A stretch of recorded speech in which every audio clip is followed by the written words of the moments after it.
shirweynaha xisbiga dimuqraadiga oo ku caleema saarayay xubnaha uga qaybgalaya doorashada November 2022 ee wadan ugu soo haysa ayaa ka dhacday magaalada Rochester ee gobolka Minnesota ee dalka Mareykanka. Xafladan caleema saarka ayaa waxa ka soo qaybgalay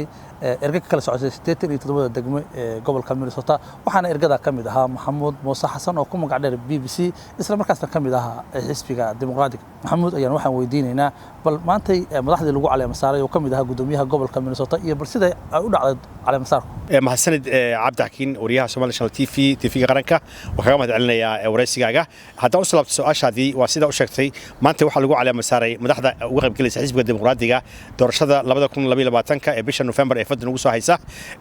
runtii 87 degmo waxa ka yimi 1400 oo ergo oo runtii kala socda dhammaan degmooyinka gobolka Minnesota dadka la caleema saarayna waxa kamid ahaa gudoomiyaha gobolka Tim Wallace oo asagu runtii mar labaad u taagan loona caleema saarayo doorashada gobolka xisbiga dimuqraadiga Minnesota sidoo kale waxa la caleema saaray xiraliyaha guud Kid Ellison waxa kale oo la caleema saaray hantidhowrka guud Julia Balaha iyo waliba xogayaha joogtada Steve Simon afarta xubnood ayaa ugu weynaa madaxda maanta la caleema saaray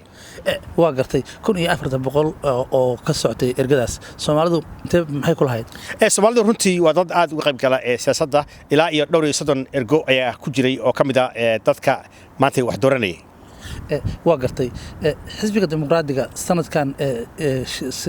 caleema saarkiisa sanadii hore muxuu ka duwanaa waxa uga duwan runtii waa markii ugu horeysay sanadkan qof Soomaaliya uu noqday gudoomiyaha labaad ee maamulaya doorashada xisbiga dimuqraadiga oo koojarka ah oo caleema saarka runtii maanta ka muuqday waa gartay dabcan markii loo fiirsho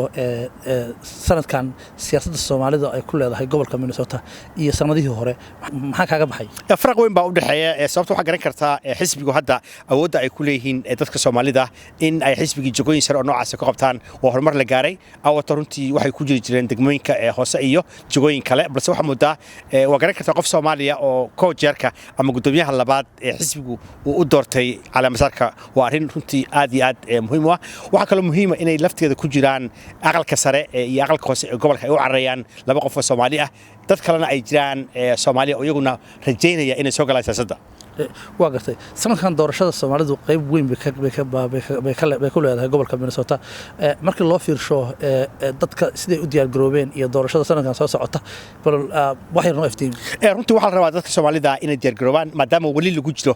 COVID-kii dadku inta badan sanadihii hadda la soo dhaafay waxa lagu codeynayay online-ka ama runtii absentee ballot-ka marka waxa la rabaa dadku in ay runtii aad u abaabulaan si dadku ay u codeyn lahaayeen uga qaybgal lahaayeen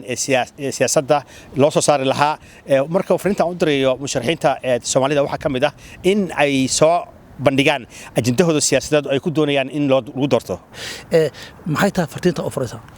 fariinta oo runtii waxa weeye muhiim waxa noo ah inaan ka qayb galno siyaasadda aan doorano madaxda aan u baahanahay si markaas runtii barnaamijyada aan u baahanahay mashaariicda haddii tahay waxbarashada guryaha xagga immigrationka iyo barnaamijyada kale ee saameynaya nolosheena si aan runtii aan uga qayb galno waa in aan awooddeena muujino waa gartay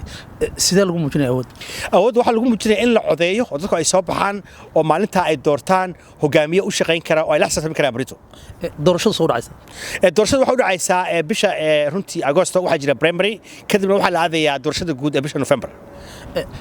waa gartay ugu dambeyntii maxaa ummadda Soomaaliyeed waxaan farayaa ummadda Soomaaliyeed runtii dadku in ay u diyaar garoobaan inay soo baxaan in qof walba meesha uu degan yahay uu ka codeeyo haddii wadankan aad codeyn runtii lama oga baahidaada hadhowna la xisaabtami kartid bulshada iyo dadka aad doortay marka muhiim waxa ah in laga qayb galo siyaasadda sababtoo ah waa meeshii looga talinayay mustaqbalkeena marka haddii aad rabto mustaqbalkaaga in aad wax ka bedesho waa inaad doorato hogaamiye sax oo ku shaqeyn kara aad u mahadsantahay kaas wuxuu ahaa Maxamuud Muuse Xasan oo ku magac dheer BBC oo iga waramayay shirweynihii caleema saarka xisbiga dimuqraadiga ay ku caleema saarayeen xubnaha uga qayb galaya doorashada 2022 bisha November oo foodan ugu soo haysa